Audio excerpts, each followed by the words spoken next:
আবহাওয়ার খবর জানতে এবার আমরা চলে যাচ্ছি সহকর্মী ফারিহা সাজনীনের কাছে।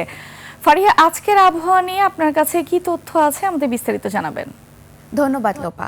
দর্শক, আজ 14ই সেপ্টেম্বর 2025 তারিখে দেশের সর্বশেষ আবহাওয়ার তথ্য থেকে আমরা দেখতে পাচ্ছি রংপুর, ময়মনসিংহ, সিলেট, চট্টগ্রাম, খুলনা ও বরিশালের অধিকাংশ জায়গায় এবং ঢাকা ও রাজশাহীর কোনো কোনো জায়গায় অস্থায়ীভাবে দমকা হাওয়া সহ হালকা থেকে মাঝারি বৃষ্টিপাত অথবা বজ্রসহ বৃষ্টিপাত হতে পারে। সেই সাথে দেশের কোনো কোনো জায়গায় মাঝারি থেকে ভারী বর্ষণ অথবা অতি ভারী বর্ষণ হওয়ারও সম্ভাবনা আছে বলে জানিয়েছে আবহাওয়া অধিদপ্তর।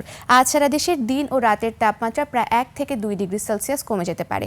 সেই সাথে বর্তমানে মৌসুমী বায়ুর অক্ষের বর্ধিতাংশ ভারতের রাজস্থান, বিহার, উত্তরপ্রদেশ, পশ্চিমবঙ্গ ও বাংলাদেশের মধ্যাঞ্চল হয়ে আসাম পর্যন্ত বিস্তৃত রয়েছে, যা বাংলাদেশের উপর মোটামুটি সক্রিয় এবং উত্তর বঙ্গোপসাগরে মাঝারি অবস্থায় রয়েছে এবং বর্তমানে পশ্চিম মধ্য বঙ্গোপসাগর ও তৎসংলগ্ন এলাকায় একটি লঘুচাপ সৃষ্টি হয়েছে, যার কারণে পরবর্তী দিনগুলোতে বৃষ্টিপাতের প্রবণতা অব্যাহত থাকতে পারে।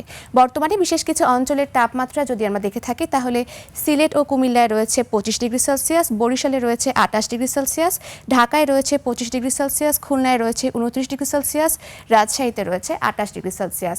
গতকাল সর্বনিম্ন তাপমাত্রা রেকর্ড করা হয়েছিল তেঁতুলিয়াতে, যা 24.1 ডিগ্রি সেলসিয়াস এবং সর্বোচ্চ তাপমাত্রা রাজশাহীর ঈশ্বরদীতে, যা 35.5 ডিগ্রি সেলসিয়াস। গতকাল সর্বোচ্চ বৃষ্টিপাত রেকর্ড করা হয়েছে তেঁতুলিয়াতে, যা 151 মিলিমিটার পর্যন্ত। গত 24 ঘন্টায় ঢাকার সর্বোচ্চ তাপমাত্রা ছিল 33.7 ডিগ্রি সেলসিয়াস এবং সর্বনিম্ন তাপমাত্রা 28.1 ডিগ্রি সেলসিয়াস। আজ ঢাকার আকাশ আংশিক মেঘলা থাকতে পারে এবং দক্ষিণ অথবা দক্ষিণ পূর্ব দিক থেকে ঘন্টায় 10 থেকে 15 কিলোমিটার বেগে বাতাস প্রবাহিত হতে পারে। আজ সকাল 6টা অনুযায়ী ঢাকার বাতাসের আপেক্ষিক আর্দ্রতা নির্ণয় করা হয়েছে 90%। সেই সাথে আজ ঢাকায় ঝড়ো হাওয়া সহ বৃষ্টিপাত হতে পারে। আজ সূর্যাস্ত হবে সন্ধ্যা 6টা বেজে 4 মিনিটে। দর্শক, এই ছিল আমাদের আজকের আবহাওয়ার তথ্য। ফিরে যাচ্ছি লোপার কাছে। লোপা। ফারিহা, আপনাকে ধন্যবাদ। দর্শক, আবহাওয়ার খবর জানাতে এতক্ষণ আমাদের সাথে যুক্ত ছিলেন সহকর্মী ফারিহা সাজনীন।